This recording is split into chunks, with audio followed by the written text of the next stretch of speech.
Welcome, folks. Welcome.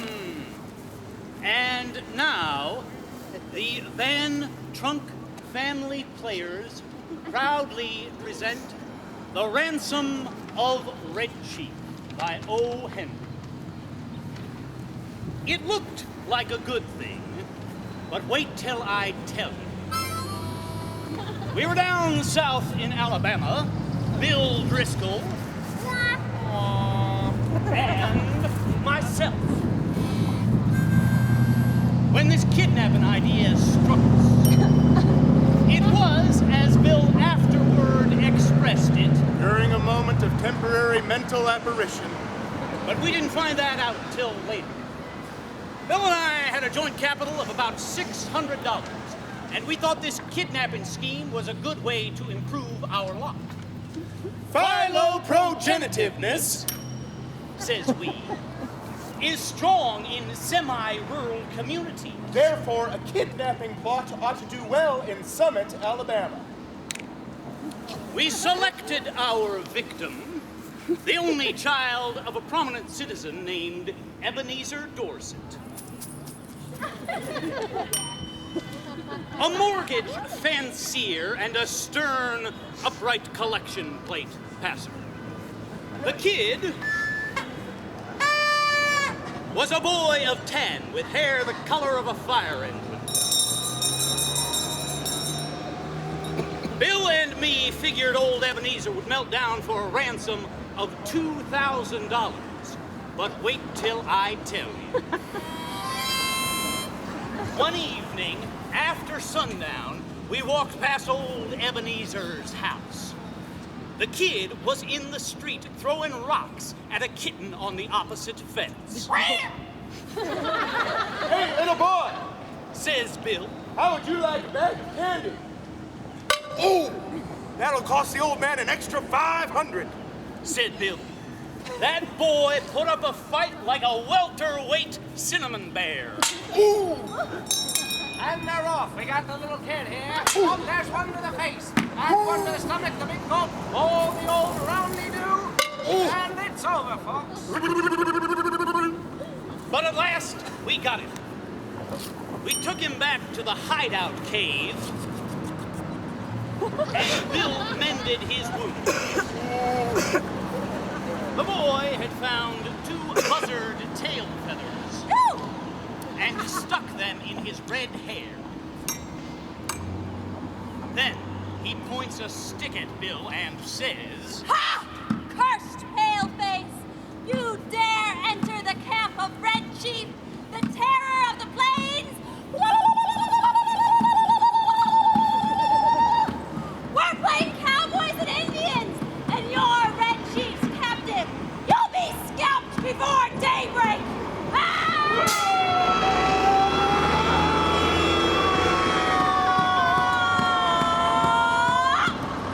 Red Chief was industriously and realistically attempting to take Bill's scalp. I got the knife away from the kid, but that boy had Bill terrorized from the start. I never had so much fun in my whole life. I've never been camping before, but I had a pet possum once. I was 9 last birthday. I hate school. Rats ate 16 of Jimmy Talbot's aunt's speckled hen's eggs. I have 5 puppies. Why'd you know so, Red Bill? My father has lots of money. Our star's hot. I hate girls. It doesn't catch toads unless with a string. Parrots can talk, but monkeys and fish can't. How many makes 12? From that moment, Bill's spirit was broken. Sam, Says Bill. I've stuck with you through earthquakes, fire, and flood, through poker games, dynamite outrages, police raids, train robberies, and cyclones. And I never lost my nerve yet till we kidnapped that 2-legged skyrocket of a kid. Says he. It ain't human someone should ask $2,000 for that 40-pound chunk of freckled wildcat. I think we ought to do well to ask for $1,500. So, to relieve Bill, I acceded, and we collaborated a ransom letter that ran this way. Ebenezer Dorset, Esquire. We have your boy concealed in a place far from Summit. It is useless for you or the most skillful detectives to attempt to find him. We demand $1,500 for his return. If you agree to these terms, place your answer in writing beneath the last fence post at Owl Creek Crossing this evening. Signed, Two desperate men. I'm the scout! says Red Chief. I gotta ride to the stockades and warn the settlers that the Indians are coming. All right, said I. I guess Mr. Bill will help you foil the pesky savages. You're the house, Bill! You better go along till we get this scheme going. Loosen up. A look comes into Bill's eyes like a rabbit when you catch it in a trap. How far to the stockade, kid? 90 miles! Says the scout.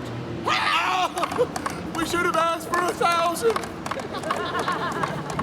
I walked over to Summit, posted my letter surreptitiously, and came away. When I got back to the cave, Sam, says Bill, there was martyrs in old times, but none of them was ever subjugated to such unnatural tortures as I have seen. I tried to stay true to our articles of depredation, but there came a limit. what's the trouble, Bill? I was rowed Says Bill. the 90 miles to the stockade, and then once the settlers was rescued, I was given oats.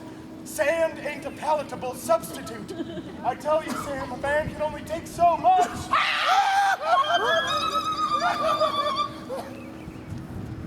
That night, I walked down to Owl Creek Crossing, retrieved the reply note, and came away. When I got back to the cave, I opened the letter and read it to Bill. Two desperate men. Gentlemen, in regard to the ransom you asked for the return of my son, I think you are a little high in your demands, and I hereby make you a counter proposition, which I am inclined to believe you will accept. You bring Johnny home and pay me $250, and I agree to take him off your hands. You had better come at 9, for the neighbors believe he is lost, and I couldn't be responsible for what they would do to anybody they saw bringing them back. Very respectfully, Ebenezer Dorset. Great pirates of Penzance, says I. Of all the impudent... Sam, said Bill. what's $250 after all? I think Mr. Dorset is a spendthrift for making us such a liberal offer. You ain't gonna let the chance go, are ya? We took the boy home that very night. Just as we should have been abstracting the $1,500 according to the original proposition, when that kid found out we were going to leave him at home... No! Please stay and play cowboys and Indians and be my friend forever! How long do you think you can hold him? Says Bill. I'm not as strong as I used to be, Says old Dorset. but I think I can give you about 10 minutes. Enough! Says Bill. In 10 minutes, I shall be crossing the central, southern, and middle western states and be legging it trippingly for the Canadian border.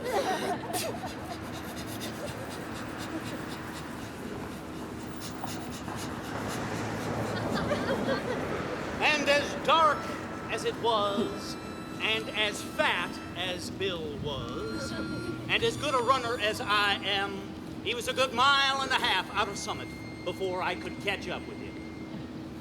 The end.